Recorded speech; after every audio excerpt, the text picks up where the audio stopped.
So what word would best describe the beginning of this episode for the first 7 or 8 minutes? I'm thinking odd, or maybe weird. You know what? We're gonna go with a little bit of crazy. Because that's one of the best words to describe the beginning of this episode. I'm watching it and I'm thinking to myself, fuck's going on? They're crying, and to be honest with you, if there's a scene that reminds me of the beginning of this episode, I go back and after watching this episode, during watching this episode, the one scene that kept reminding me of this, and I know you're probably going to think, what? Pokemon. The first Mewtwo movie, the first movie in general of Pokemon, where Ash got struck by Mew and Mewtwo at the same time and turned into stone, and it took their tears. This is a little bit different and more complex and more well-written, of course, obviously, because at the end of the day, it's Pokemon.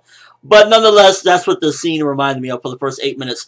Pokemon with a mixture of, like, weird shit, because in all honesty, it felt like a little bit of a yaoi sex scene, the way they were acting during this. And I guess that was just supposed to exhibit the process and how enriching it was. But to be honest with you, the beginning of this episode, a good chunk of it, I was just like, what the fuck is going on? And I really wasn't fond of it, to be honest with you. Like, I get the reasoning, and it makes sense. Totally makes sense. But it was definitely stretched out, like, 8 minutes of, like, moaning. And it's like, oh, the king!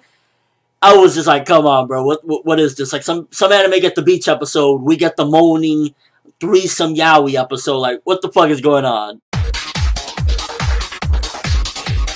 But that's pretty much the only shortcoming in this episode, because once we finally get it, like, you know, that scene goes through, it resurrects the king, and he's without memories now. That could be problematic to a certain degree, in the sense that if he stays memoryless for the rest of the series, or the remainder of the time that he's going to be around, then pretty much he's going to have no, like, all the character development that went into this character, all the, you know, complex emotions, the dual personalities, dual identities, all of that shit is for nothing, because he's pretty much just going to be this empty shell of, like, you know, he's back to just being nothing but a killer. And now Pouf, which I fucking hate Pouf. I hate him. I hate him. I hate him. I hate him. He's a sneaky little motherfucker, and he's trying to kill Komugi so that way he could stop the king from remembering her and remembering what he has become prior to this explosion. And I just, like, I really hate Pouf. Like, between him looking like he's blushing and it was a yaoi scene and he was jizzing over, you know, resurrecting the king, and then at the same time now he's trying to go after Komugi, I'm like, oh my fucking god, I hate him. And I hate him because I'm supposed to hate him, because, like, you know, he's one of those villains you're supposed to hate. You're supposed to just want to fucking see his head get crushed. Like, that's supposed to get you excited. So, in a sense, he's doing his job. But it was just like, in this episode, it's like, he don't really, like, with Pito and Yuppie, they care about the king. They honestly are in it for the best interest of the king. Pouf is not in it for the best interest of the king. Pouf is in it for the best interest of himself and wanting to be with the king, or, you know, be just the only servant with the king, whatever it is, whether it be a yaoi type of thing, or whether it just be some complex ant situation, or just something beyond my understanding. He is out for himself. That is the clear indication within the past few episodes, and then even this episode, basically taking the opportunity that the king is, like, you know, he's having amnesia. That's like you walk in on your best friend and he has amnesia, and you start telling him, yeah, man, you know, you don't have no girlfriend or nothing. I'm the only thing in your life. Like, what the fuck? So it seems as though he's trying to use this as a very sneaky situation. And, like, Pouf, out of all the ants, all the Chimera ants, I definitely hate him the most. If Togashi set out to make us hate a character, he did a good job, because, like, this episode, like, you're trying to kill Komugi so that way he don't remember things, like, you little bastard. That's why I write out, like, Yuppie and Neferpito over Pouf by far. I'm curious if the king actually absorbed their abilities, because pretty much if Yuppie liquefied and Pouf, both of them are inside of him, so does he have both of their abilities? So, because, you know, he grew them wings now, he popped them wings out and he went flying. So I'm curious, like, since he got their, I guess, what is it, their genetics? And, you know, a big part of their abilities and their unique abilities is their genetics. So, like, could he do the exploding anger that Yuppie had? And also, is it to the point where Yuppie, I believe Pouf can still return because he had the clones out there. It's still, again, him thinking of himself. But could Yuppie return back to his normal state, or is he going to be in this chibi form forever? That's another thing that got me curious within this episode. So, like, The good of this episode was we got the antagonist back. It almost feels like a sick, gut-wrenching feeling to find out that Netero threw his life away, and it almost feels for nothing because the king came back and he's more vicious than ever. So those are some of the interesting bits. Also, we have Pouf trying to fucking take out Komugi, but that shot. Knuckle, man, throughout this arc, like, it started off with me not caring for Knuckle. I was just like, okay, whatever. And then after a certain point, I was kind of like, oh, he reminds me too much of Kuwabara. But, like, coming in, knocking Pouf from the back, like, they're trying to hold their own. And right now, if the king gets to them, they're all fucked. Like, especially if the king absorbed, like, they were already fucked before anything. Let's put it clear. The king, you're fucked if he's coming for you. But then also, if he has Yuppie and Poof's abilities to add on to his own abilities, the fuck you gonna do, bro? You ain't doing nothing. Like, there's nothing they could do.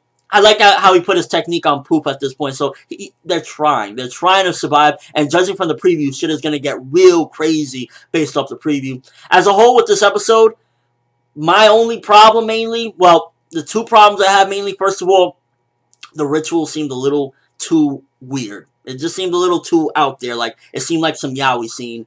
And also, the whole thing, if he indeed stays without his memories, then all the character development was out the window. So, as of right now, of this episode, I can't say any further. I don't know if next week he's going to regain all his memories and just, like, start slaughtering everyone and saying, I love Komugi, and stand on a fucking Statue of Liberty dancing to Komugi, fucking, I don't know, playing Gungi. I don't know. But what I do know, as of right now, he doesn't have the character development that was very precious, and one of the amazing things about the character that made me think this is like top 10 villain material. So, hopefully those return. Hopefully those memories return. Hopefully Pouf doesn't fucking have his way and kill Komugi before the king can get there. Because if he does, then the king, I don't think the king will get all of his memories back. And his whole persona will just probably be, once again, that of just a killer, just a simple killer ant. But overall, the progression was pretty awesome after that 8-minute mark. We got things going. We got things moving along. We got the antagonist back. And I'm just like, I'm really curious at this point. How the fuck do you stop a monster like that? How do you stop, like, one of the big things I was curious as well is with Yuppie and Pouf, because at this point, Yuppie made that vow that pretty much he wasn't going to fight them, or, he was going to leave them alive at the very least with Knuckle in them, so how was that going to go down? And now with Yuppie in this shrunken state, if he can't return, then he's an easy target for anybody that want to go. If Pouf want to backstab him and say, I want the king all to myself, then he can get rid of him easily because he has his clones out there to revive him. So that's going to be an interesting bit. Overall, this episode, I'm in between a 6.5 to a 7 for this episode. It was anywhere from like a fine, like, up on the fine to like a good. So that's where I'm leaving it at. 6.5 to a 7. I can't really decide with this one because it was like, it was really good after the beginning, but then it still also has a problematic issue that the character development, that precious character development for this amazing king, godlike creature is hanging in the balance right now. So until we get that clarified, I'm 6.5 to 7. But let me know what you think of this episode. How did you feel about the resurrection of the king? Do you call BS on that? I mean, at the end of the day, these royal guards are strong creatures, and if they liquefied and gave him the, life force, I guess it makes sense. It came off just as real weird, and like, these are some of the times where Togashi goes off on one of his own tangents where he's just like, yeah, I'm going to do things in my own little weird Togashi way. And yeah, that's what we got with that 8-minute moaning session. But that's all I have for this review. Thanks for watching. Hope you enjoyed. If you liked anything I had to say, or if you enjoyed this video, then leave me a like. I would greatly appreciate it. I'm ForneverWorld, and as always, people, have an awesome day.